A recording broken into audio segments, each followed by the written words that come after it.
सबके हम प्रणाम करै छी। आ एकटा समधिके गीत लऽ कऽ हम आयल छी। एखन लगन चलि रहल अछि आ कनि समधिके गीत गारि दैमे हमरा सेहो बेसी मोन लागैए। तऽ सुनू, एकटा ई हम समधि गीत कहै छी मड़बापर।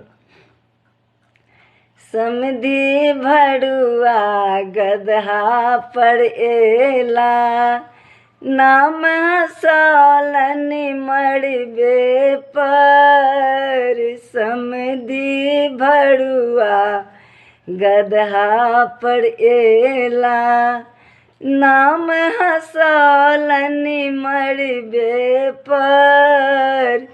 समधि भरुआ गदहा पर एला, चाची के अनलनी भाभी के अनलनी, चाची के अनलनी भाभी के अनलनी, पीसी के अनलनी बिरनी पर। पीसी के अनलनी बिरनी पर। बिरनी कटल कनी तुमा फूलौल कनी, फेर कनुआई छनी हुनके पर। बिरनी कटल कनी तुमा फूलौल कनी, फेर कनुआई छनी हुनके पर। समधि भरुआ गदहा पर एला, नाम हंसौलन मड़बे पर। समधि भरुआ गदहा पर एला, नाम हंसौलन मड़बे पर। समधि भरुआ गदहा पर एला,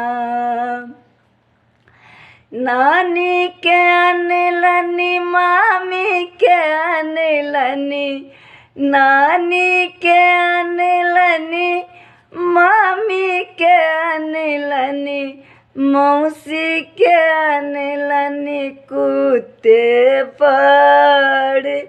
मौसी के अनलनी कुत्ते पर। कुत्ता कटल कन 14टा सुइया भोकेल कनी, फेर कनुआई छनी हुनके पर। कुत्ता कटल कन 14टा सुइया भोकेल कनी, फेर कनुआई छनी हुनके पर।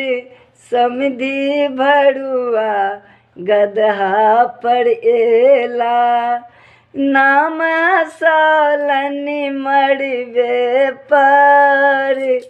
समधि भरुआ गदहा पर एला, नाम हंसौलन मड़बे पर। समधि भरुआ गदहा पर एला, अम्मा के अनलनी बीबी के अनलनी, अम्मा के अनलनी बीबी के अनलनी, बहिन के अनलनी माछी पर। बहिन के अनलनी माछी पर। माछी कटल कनी दाँती लगल कनी, फेर कनुआई छनी हुनके पर।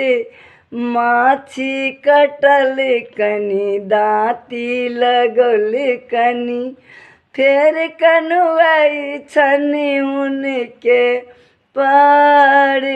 समधि भरुआ गदहा पर एला, नाम हंसौलन मड़बे पर। समधि भरुआ गदहा पर एला।